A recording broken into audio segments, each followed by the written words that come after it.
ಏನಿಲ್ಲ, ನಿನ್ನೆ ಮದ್ದೂರಿನಲ್ಲಿ ಎಲ್ಲ ಅಲ್ಲಿಯ ಜನರ ಹಿಂದೂ ಕಾರ್ಯಕರ್ತರ ಒಂದು ಮದ್ದೂರಿಗೆ ಬರಬೇಕಂತ ಹೇಳಿ ಸಾಕಷ್ಟು ಅವರ ಬೇಡಿಕೆ ಇತ್ತು. ಮತ್ತು ಬಿ ಜೆ ಪಿ ನಾಯಕರು ಅಲ್ಲಿ ಹೋದಾಗ ಅವ್ರ ಭಾಷಣ ಕೇಳದೆ ಯತ್ನಾಳ ಬರಬೇಕನ್ನೋಂಥ ಒಂದು ತಮ್ಮ ಹೃದಯ ಅಂತರದಿಂದ ಇವತ್ತು ಅಲ್ಲಿಯ ಜನ ಹಿಂದೂ ಸಮಾಜ ನನ್ನನ್ನು ಕರೆದಿತ್ತು. ನಾನು ನಿನ್ನೆ ಹೋಗಿದ್ದೆ. ಇವತ್ತು ಮತ್ತೆ ನಮ್ಮ ಕನ್ನಡ ತಾಯಿಯಾದಂಥ ಚಾಮುಂಡಿಯ ಆಶೀರ್ವಾದ ಪಡೆದು ಬರುವಂಥ ದಿವಸಗಳಲ್ಲಿ ಕರ್ನಾಟಕಕ್ಕೆ ಒಳ್ಳೆಯ ದಿನಗಳು ಬರಲಿ.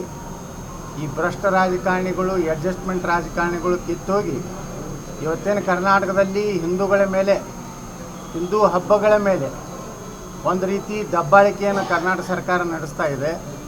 ಇವತ್ತು ಗಣಪತಿಯ ವಿಸರ್ಜನೆ ಸಂದರ್ಭದಲ್ಲಿ ರಾಜ್ಯದ ಅನೇಕ ಭಾಗದಲ್ಲಿ ಮಸೂದಿಗಳಿಂದ ಕಲ್ಲು ತೂರಾಟ, ಪಾಕಿಸ್ತಾನ ಧ್ವಜ ಹಾರಿಸುವಂಥದ್ದು, ಪಾಕಿಸ್ತಾನ ಜೈಕಾರ ಹಾಕುವಂಥದ್ದು, ಪ್ಯಾಲೆಸ್ತೈನ್ ಧ್ವಜ ಹಾರಿಸುವಂಥದ್ದು, ಇವೆಲ್ಲ 100ಕ್ಕೆ 100 ದೇಶದ್ರೋಹಿ ಕೆಲಸಗಳು. ಆ ಹಿನ್ನೆಲೆಯಲ್ಲಿ ಇಡೀ ಕರ್ನಾಟಕದಲ್ಲಿ ನಾನು ಗಣೇಶನ ಹಬ್ಬಕ್ಕೆ ಎಲ್ಲೆಲ್ಲಿ ನಮ್ಮ ಹಿಂದೂ ಕಾರ್ಯಕರ್ತರು ಕರೀತಾ ಇದ್ದಾರೆ ಅಲ್ಲಿ ಹೋಗ್ತಾ ಇದ್ದೀನಿ. ಒಂದು ಮಾತ್ರ ಸಂದೇಶ ಕೊಡಲಿಕ್ಕೆ ಬಯಸ್ತಾ ಇದ್ದೀನಿ, ಸಿದ್ದರಾಮಯ್ಯ ಅವರ ಸರ್ಕಾರಕ್ಕೆ ಇದೇ ರೀತಿ ನಿಮ್ಮ ಹಿಂದೂ ವಿರೋಧಿ ನೀತಿ ನೀವು ಮುಂದುವರ್ಸ್ಕೊಂಡು ಹೋದರೆ ನೀವು 2028ವರೆಗೆ ಮುಖ್ಯಮಂತ್ರಿ ಇರುವುದಿಲ್ಲ. ಇನ್ನು 3 ತಿಂಗಳಲ್ಲೇ ನಿಮ್ಮ ಸರ್ಕಾರ ಪತನ ಆಗ್ತದೆ. ಯಾಕಂದರೆ ನೇಪಾಳದಲ್ಲಿ ಏನೋ ಒಂದು ಕ್ರಾಂತಿಯಾಗಿದೆ. ಈ ಭ್ರಷ್ಟಾಚಾರ ಮತ್ತು ಸ್ವಜನ ಪಕ್ಷಪಾತ, ಕುಟುಂಬ ರಾಜಕಾರಣ ಈ ರಾಜ್ಯದ ಜನ ಸಹಿಸುವುದಲ್ಲ. ಸಾಕಷ್ಟು ಭ್ರಷ್ಟಾಚಾರ ಅಂತೂ ಕರ್ನಾಟಕದಲ್ಲಿ ಇಡೀ ರಾಜ್ಯ ಸರ್ಕಾರ ಭ್ರಷ್ಟಾಚಾರ ತೊಡಗಿದೆ. ಅವ್ರ ಜೊತೆಗೆ ಕೆಲವು ಬಿ ಜೆ ಪಿ ನಾಯಕರು ಹೊಂದಾಣಿಕೆ, ಅಡ್ಜಸ್ಟ್ಮೆಂಟ್ ರಾಜಕಾರಣ ಮಾಡಿಕೊಂಡು ಭಾರತೀಯ ಜನತಾ ಪಾರ್ಟಿಯನ್ನು ಕರ್ನಾಟಕದಲ್ಲಿ ಹಾಳು ಮಾಡ್ತಾ ಇದ್ದಾರೆ. ಇದು ಜನರಲ್ಲಿ, ವಿಶೇಷವಾಗಿ ಹಿಂದೂ ಸಮಾಜದಲ್ಲಿ ಭಾಳ ದೊಡ್ಡ ಆಕ್ರೋಶ ಇದೆ. ಇದನ್ನು ಸಿದ್ದರಾಮಯ್ಯನವರು ತಿಳ್ಕೊಂಡು ಯಾವ ಹಿಂದೂ ಸಮಾಜದ ಮೇಲೆ ಇವತ್ತೇನು ಅವರು ಒಂದು ರೀತಿ ಇಡೀ ಸರ್ಕಾರದ ದುಡ್ಡನ್ನು ಒಯ್ದು ಇವತ್ತು ಮುಸಲ್ಮಾನರಿಗೆ ಹಂಚ್ತಾ ಇದ್ದಾರೆ.